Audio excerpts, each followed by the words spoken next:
All right, let's just jump right in. We're going to talk about a word you hear thrown around all the time: marketing. But what does it actually mean? We're going to get to the bottom of it today, what it really is, and just as importantly, what it isn't. So, just for a second, what pops into your head when you hear that word, marketing?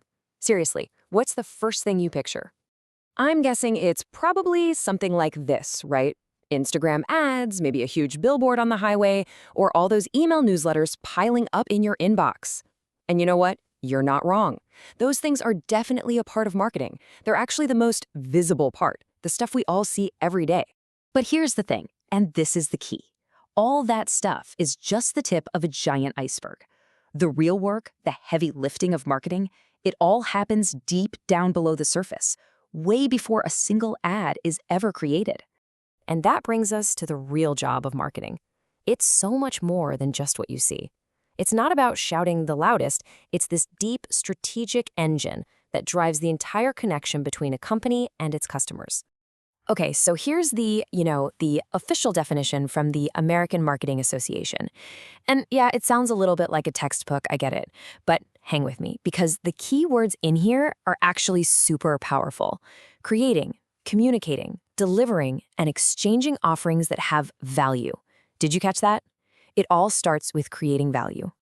Let's just break that down into something a bit simpler. Think of marketing as a 5-step process. First, you create something worthwhile. Then you communicate why it's worthwhile. You deliver it to the right people, and you make the exchange happen. But look at that last piece. None of it matters if the thing you're offering doesn't have real, genuine value for the customer. That's the heart of it all. I love this quote because it just nails the difference perfectly. Advertising is what you see. It's loud, it's out there. Marketing? That's the quiet, careful, strategic thinking that happens behind closed doors. It's the brain behind the whole operation. So, if all those ads and sales calls aren't the whole story, then what are they? Well, let's put these tactics in their proper place. They're tools, and they fit into a much, much bigger system. Let's start with marketing versus sales. Marketing's job is broad. It looks at the whole market and asks, who are the people we should even be talking to, and what can we do to make them care? It creates the fertile ground. Sales then comes in at the individual level and asks, okay, this person is interested. How do we help them make the decision to become a customer? And what about advertising? Well, if marketing is the entire toolbox, advertising is just one of the tools inside. It might be a really powerful, shiny hammer, but it's still just one tool. It's a specific tactic you use to blast a message out through a paid channel. Marketing is the strategy that decides what that message needs to be in the first place. The classic 4Ps model shows this perfectly. See, advertising lives under promotion, but look at everything else marketing is responsible for. The product itself, what problem does it solve? The price, what is it truly worth? And the place, where and how do people even get it? It's a huge job. All right, let's get practical. Let's put on our marketer hats for a minute and see how this all works in the real world. Because the big idea here, the golden rule, is always strategy before tactics. Someone who's just focused on ads immediately jumps to the tactic. Their first question is, hey, should I run an Instagram ad? But a real marketer, they start from a completely different place with a whole different set of questions. So let's go back to that fitness coach example. Before even dreaming about an ad, a marketer asks, who am I really trying to help? Is it busy professionals who can't find time for the gym? Or is it new mothers trying to get their strength back? And what's their real problem?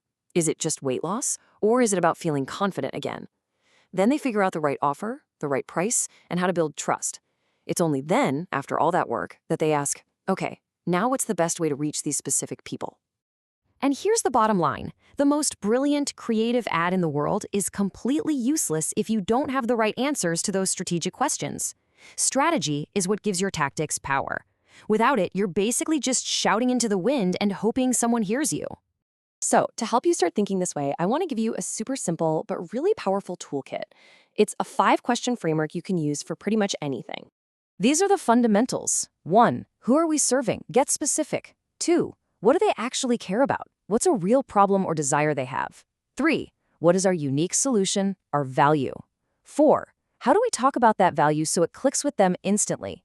And 5. How do we make sure the entire experience, from start to finish, actually delivers on that promise? And if you get those questions right, you can dodge all these classic mistakes. Instead of just running ads, you clarify your offer first. Instead of just making more noise, you create better targeted content. You stop trying to be everything to everyone and you choose a specific audience. And you stop chasing meaningless views and start building real, lasting demand. Honestly, if you remember just one thing from all of this, let it be this right here. Advertising is a megaphone. It takes your voice and makes it louder.